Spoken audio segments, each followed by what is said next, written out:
Bonsoir à tous et à toutes, merci de votre présence. Alors avant de commencer, je vais faire un petit coucou à tous ceux qui ne sont pas là, parce que malheureusement on a quelques absents pour raison de santé. Alors étant donné qu'ils ont donné leur procuration, je vais vous les donner tout de suite. Stéphanie Vézinier a donné procuration à Jean-Antoine Otalora. Elle a des problèmes pour la garde des enfants. Christophe Saran est malade, il a donné procuration à Thierry Saran. Fatah Sebak est souffrant aussi, il a donné procuration à Christine Mathéo. J'en ai d'autres. Je vais les retrouver. Alors, je sais que j'en ai d'autres. J'ai Véronique Adel qui m'a donné procuration. Elle avait un rendez-vous chez le kiné. Et Mélanie Desfertiles a donné procuration à Sébastien Auguste. Elle est cas contact. Voilà. Donc on leur fait un petit coucou. Et puis à ceux qui ne sont pas là non plus, voilà. Tout d'abord, je voulais tous vous remercier pour votre participation pour les paniers garnis, que ce soit pour la préparation ou pour la distribution. Je pense que ça a été un moment fort agréable d'aller à la rencontre des anciens de la commune. Voilà. Je voulais dire aussi que le quorum, cette fois-ci, est à 1/3, étant donné qu'en période de Covid, nous pouvons avoir une procuration chacun et ça compte pour les votes et que le quorum est restreint au tiers, non pas à la moitié des présents.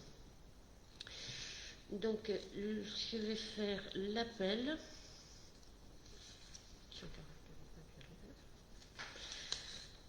Alors, Christine Mathéo, Sébastien Auguste, Christophe Sarment, je l'ai dit, Jean-Antoine Otalora, Sylvie Arrache, Catherine Goël, Josette Mézy est absente pour l'instant, elle va peut-être arriver, Benjamin Olive, Jean-Pierre Perrochot est absent, et puis c'est tout, et puis moi-même, voilà.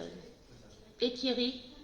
Et où est-ce que je t'ai trouvé? Attends, Thierry, ça... Ah oui, Thierry, excuse-moi. Non, Catherine, je l'ai dit. Donc ça fait 1, 2, 3, 4, 5, 6, 7, c'est ça, 3, 8. Voilà. Donc le quorum est atteint, nous pouvons commencer. Je vais vous donner... Donc il me faudrait une secrétaire de séance. Christine, merci. Donc ensuite, je vais vous donner lecture de l'ordre du jour. Donc en premier, c'est...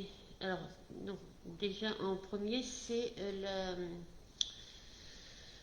l'approbation de compte-rendu de la séance précédente. Donc vous l'avez tous reçu. Est-ce que vous avez des observations à apporter? Qui est contre? Qui s'abstient? Merci. Donc maintenant, je vous donne lecture de l'ordre du jour. En point 1, nous avons la délibération prescrivant la révision selon une procédure allégée du plus, définissant les objectifs poursuivis et fixant les modalités de concertation. En 2, nous avons la modification statutaire du CIRNEM, des statuts du CIRNEM, syndicat d'électrification rurale du nord de Montpellier. Ensuite, nous avons une proposition de cadeau pour les naissances. En 4, nous avons le contrôle hiérarchisé de la paye des heures supplémentaires. En 5, la convention d'adhésion à la solution en ligne NetRH avec le centre de gestion de l'Hérault. En 6, nous avons l'attribution d'une prime au personnel communal, les médailles d'honneur du travail. En 7, nous avons l'instauration d'un compte épargne-temps pour le personnel communal. En 8, nous avons pour le cimetière les nouveaux tarifs pour les concessions. En 10, nous avons le vote... 9, excuse-moi. Le vote de principe pour l'installation des locaux de la société Lidl sur la commune de Saturargues. En 10, nous avons l'approbation du règlement intérieur. Et ensuite, nous avons l'information et les questions diverses. Qui est contre? Qui s'abstient? Merci. Donc, le point 1 porte sur la délibération prescrivant la révision allégée du plus. Alors, je vais tout d'abord vous donner lecture de la délibération parce que c'est quelque chose d'important et chaque mot doit être pesé. La commune de Saturargues a réalisé un pôle médical réunissant des activités de médecine générale, d'infirmiers, de kinésithérapie et de sophrologie. Ce bâtiment d'intérêt collectif ne dispose pas de conditions de desserte aisées qui seront garanties par une légère modification de l'emprise actuelle zone UD associée à la mise en œuvre d'une orientation d'aménagement et de programmation. Ces adaptations du document d'urbanisme communal sont rendues possibles par la procédure de révision allégée. Ce projet n'est pas incompatible avec les orientations du PADD, Plan d'aménagement et de développement durable, et du PLU, Plan local d'urbanisme de Saturargues, qui ambitionne notamment de favoriser l'implantation d'activités économiques, ainsi que de poursuivre l'effort d'aménagement qualitatif des espaces publics. Il nécessite toutefois une adaptation du document d'urbanisme afin de faciliter sa mise en œuvre. Donc, alors là c'est un peu plus ardu, c'est tout ce qui concerne les lois. Alors, vu le Code général des collectivités territoriales, vu la loi Allure, accès au logement et à un urbanisme rénové, vu le Code de l'urbanisme et notamment les articles L 153-34 et R 153-12, vu la loi numéro 2010-788 du 12 juillet 2010 portant l'engagement national pour l'environnement, vu la délibération du 25 janvier 2010 par laquelle le conseil municipal de Saturargues a approuvé son plan local d'urbanisme, vu la délibération du 27 octobre 2011 par laquelle le conseil municipal de Saturargues a approuvé la révision simplifiée de son plan local d'urbanisme, vu la délibération du 8 février 2013 par laquelle le conseil municipal de Saturargues a approuvé la première modification de son plan local d'urbanisme, vu la délibération du 16 décembre 2020 par laquelle le conseil municipal de Saturargues a approuvé la deuxième modification du plan d'urbanisme. Il est décidé ici de prescrire la révision allégée numéro 1 du plan local d'urbanisme de Saturargues en vue de reconsidérer l'emprise de la zone UD au droit du projet du pôle médical et de rétablir la cohérence des zonages UD, zone urbaine en secteur périphérique du centre-bourg, et A, zone agricole. Ainsi, la première révision allégée du PLU portera sur la partie réglementaire du PLU, soit le plan de zonage règlement écrit. Elle permettra également de mettre en œuvre une orientation d'aménagement et de programmation spécifique aux conditions de desserte du pôle médical. Alors, je vais vous donner un petit peu plus d'explications supplémentaires si je retrouve les papiers. Il s'agit donc il y a deux possibilités. On va présenter comment dirais-je, à la DTTM deux propositions. C'est-à-dire, il y a une proposition où il y a deux terrains. Le terrain de M. Chen, qui était autrefois un terrain constructif et qui avait été déclassé. Donc, on a tiré un trait droit et cela permet aussi au terrain de M. Aguado d'être représenté et de passer constructible. Cette première révision avait été repoussée par la DTTM en 2019, on va la représenter. Et la deuxième possibilité, c'est de présenter le terrain de M. Schunk seul, c'est-à-dire ce terrain qui était construit, qui avait été déclassé il y a une vingtaine d'années. On le repropose à la construction et ça nous permettrait, nous, d'avoir une desserte sur les deux terrains qui sont constructibles, qui sont derrière le pôle médical. Ai-je été assez clair? Avez-vous des questions? Donc, on va passer les deux au vote. Donc, pour la première solution, passer les deux terrains. Qui est contre? Qui s'abstient? Merci. Et si jamais ça n'était pas possible, je vous propose la deuxième solution. Qui est contre? Qui s'abstient? Merci.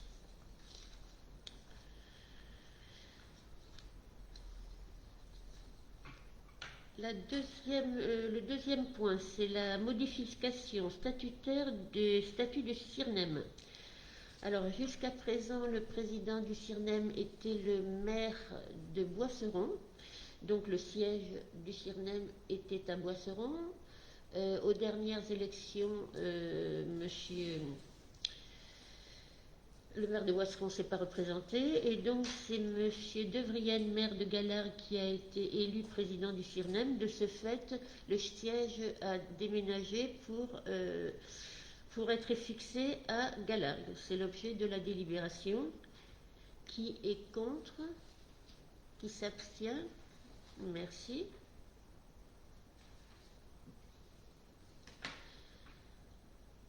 En troisième point, c'est la proposition de cadeau de naissance. Donc c'est une proposition qui nous a été faite par Mélanie Desfertiles. C'est pour toute naissance d'enfants dont les parents habitent le village, c'est de faire cadeau d'une peluche que nous avons pensé à un montant de 30 €. Qui est contre? Qui s'abstient? Merci.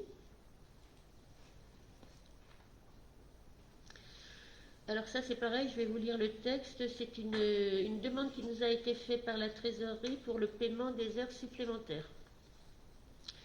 Alors vu tous les décrets, cela je vais vous les passer parce que voilà. Alors les indemnités horaires pour travaux supplémentaires peuvent être versées aux fonctionnaires de catégorie B et de catégorie C, ainsi qu'aux fonctionnaires de catégorie A de la filière médico-sociale, dont les missions impliquent la réalisation effective d'heures supplémentaires, ainsi qu'à des agents contractuels de même niveau et exerçant des fonctions de même nature, sauf si le contrat de ces derniers prévoit un régime d'indemnisation similaire. Sauf si le contrat de ces derniers prévoit un régime d'indemnisation similaire. C'est un peu bizarre. Après, l'octroi d'heures supplémentaires est subordonné à la réalisation effective d'heures supplémentaires. Sont considérées comme heures supplémentaires des heures effectuées à la demande du chef de service au-delà des bornes horaires définies par le cycle de travail. Le reversement des indemnités horaires pour travaux supplémentaires est subordonné à la mise en place d'un décompte déclaratif contrôlable des heures supplémentaires. Les agents qui exercent leurs fonctions à temps partiel peuvent bénéficier du versement d'heures supplémentaires. Leur taux sera calculé selon les modalités spécifiques. Les agents qui occupent un emploi à temps non complet peuvent être amenés à effectuer des heures au-delà de la durée de travail fixée pour leur emploi. Ces heures sont considérées comme des heures complémentaires, dès lors qu'elle ne les conduit pas à dépasser la durée légale de travail hebdomadaire de 35 heures. Elles sont rémunérées au taux normal, sauf si l'organe délibérant décide de majorer leur indemnisation dans les conditions définies par l'article 5 du décret numéro 2020-592 du 15 mai 2020. Dès lors que la réalisation d'heures au-delà de la durée afférente à leur emploi les conduit à dépasser la durée légale du travail 35 heures. Les heures supplémentaires peuvent être indemnisées par des indemnités horaires pour travaux supplémentaires. Le nombre d'heures supplémentaires réalisées par chaque agent ne pourra excéder 25 heures par mois. Le nombre d'heures supplémentaires réalisées par chaque agent à temps partiel ne pourra excéder un nombre égal au produit de la quotité de travail à temps partiel par 25 heures. Et il vous donne un exemple. Voilà. Il doit y avoir la suite. La compensation des heures supplémentaires donne lieu à une indemnisation dans les conditions suivantes. La rémunération horaire est multipliée par 1,25 pour les 14 premières heures supplémentaires et par 1,27 pour les heures suivantes.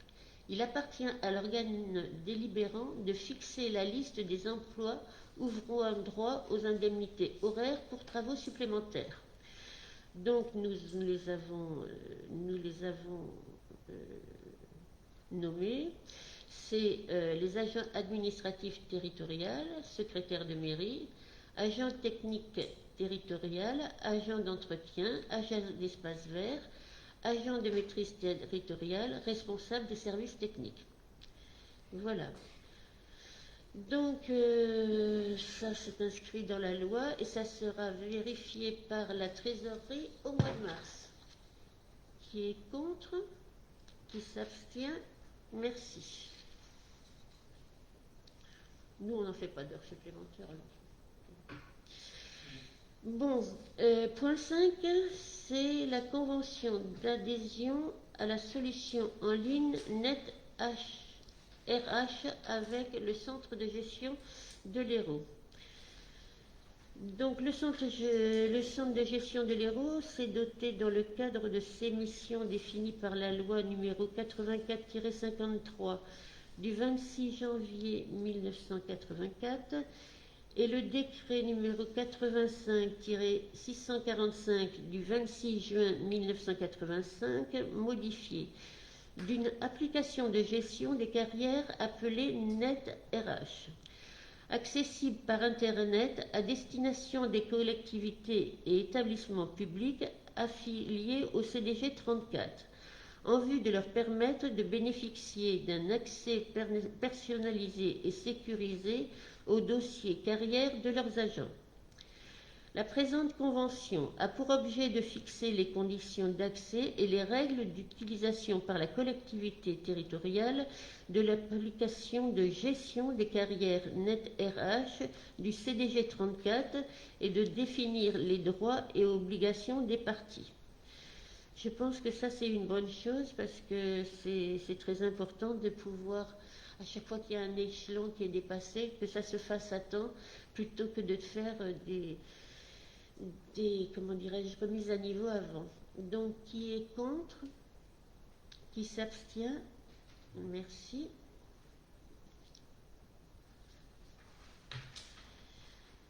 Le point 6, c'est l'attribution d'une prime au personnel communal, des médailles d'honneur du travail. Alors, compte tenu de leur ancienneté dans la fonction publique, deux agents de la commune, Madame Boyer-Corinne et Monsieur Keffer-Boutelis, ont pu obtenir une médaille de travail. En effet, ils ont 20 ans d'ancienneté. Donc, la médaille d'honneur régionale, départementale et communale récompense les personnes fonctionnaires ou élus, qui ont manifesté une réelle compétence professionnelle et un dévouement constant au service des régions, départements et communes et de leur établissement public. Excusez-moi, j'ai écrit tellement petit. Voilà. La médaille d'honneur régionale, départementale et communale comprend 3 échelons correspondant à l'ancienneté. L'argent pour 20 ans, le vermeil pour 30 ans et l'or pour 35 ans. Madame Boyer-Corinne et Monsieur Fecker-Boutelis ont obtenu la médaille des 20 ans.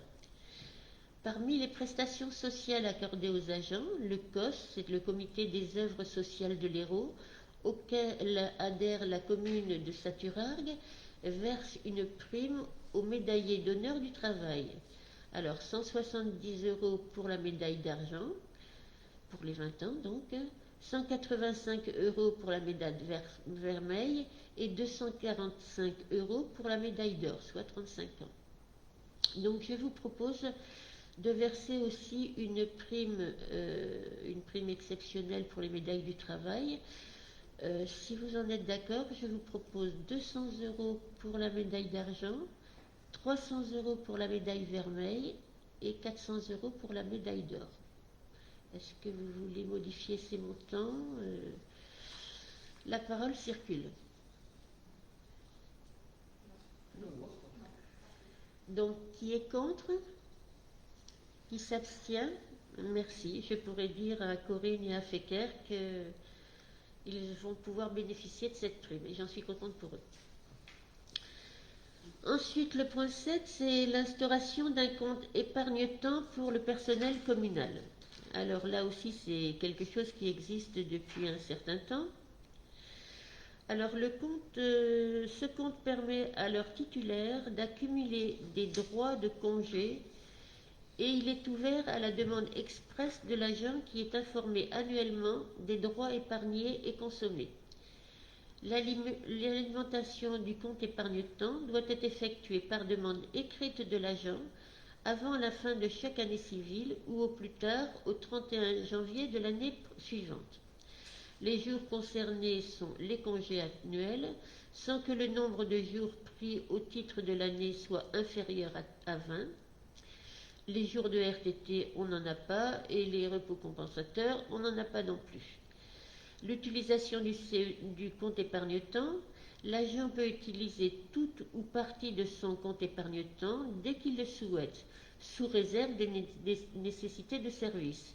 Les nécessités de service ne pourront être opposées à l'utilisation des jours épargnés lorsque le compte arrive à échéance, à la cessation définitive de fonction ou si le congé est sollicité à la fin d'un congé de maternité, d'adoption, de paternité ou de solidarité familiale.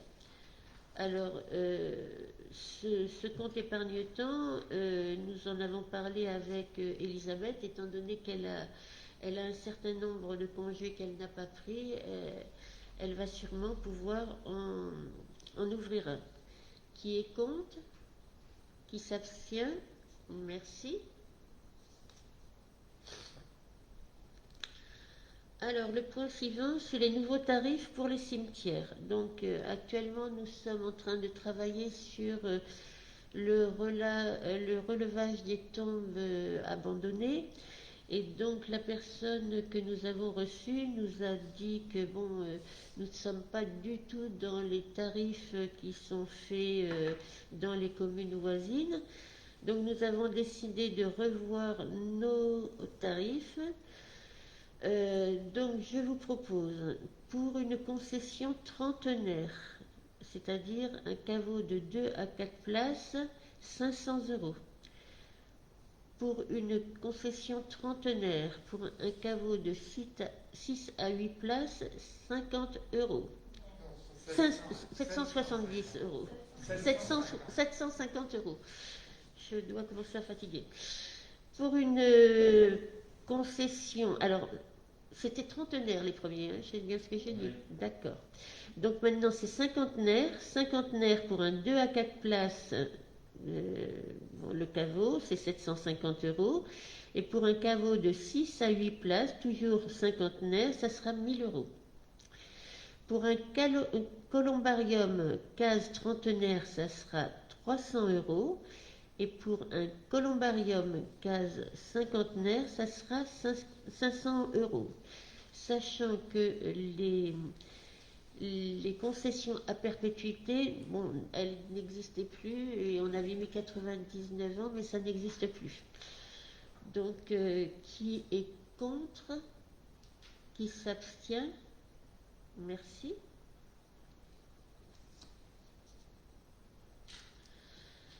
Le point suivant, c'est le vote de principe sur l'installation des locaux de la société Lidl sur la commune de Saturargues.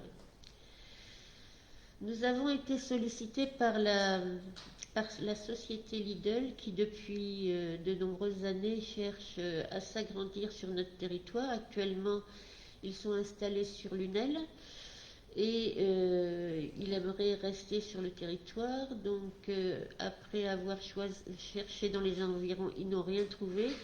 Donc, ils ont émis l'idée de s'installer sur notre territoire, sur la commune de Saturade. Compte tenu de l'état de l'emploi dans la communauté de communes de Lunel, du pays de Lunel, et compte tenu aussi de la possibilité de pouvoir des emplois nouveaux, j'ai pensé que ça pouvait être une situation, bien que ça n'avait jamais été envisagé jusqu'à présent, mais je pensais qu'il était impossible de laisser partir du département 250 emplois. C'est pourquoi je vous propose d'émettre un avis favorable sur ce vote de principe, sachant que la société Lidl doit acheter des terrains pour pouvoir trouver l'implantation de ce site. Donc, avez-vous des questions à poser? On en a déjà discuté entre nous. C'est une solution que je trouve nécessaire parce que les 250 personnes qui travaillent actuellement sur Lunel ne pourront pas aller à Beaucaire, puisque s'ils n'arrivent pas à s'installer sur la communauté de communes, ils partiront à Beaucaire, voire plus loin, s'ils n'arrivent pas à s'installer. Donc, qui est contre? Qui s'abstient? Je vous remercie. Je dis bien que c'est un vote de principe pour les laisser continuer leurs recherches. Le dernier point, c'est l'approbation du règlement intérieur. Donc, à chaque mandature, le règlement intérieur doit être révisé. Il doit être accepté dans les 6 mois qui suivent l'installation du Conseil des élus. Donc, vous l'avez reçu, vous l'avez lu. Donc, je vous demande qui est contre, qui s'abstient. Merci. Avez-vous des questions diverses?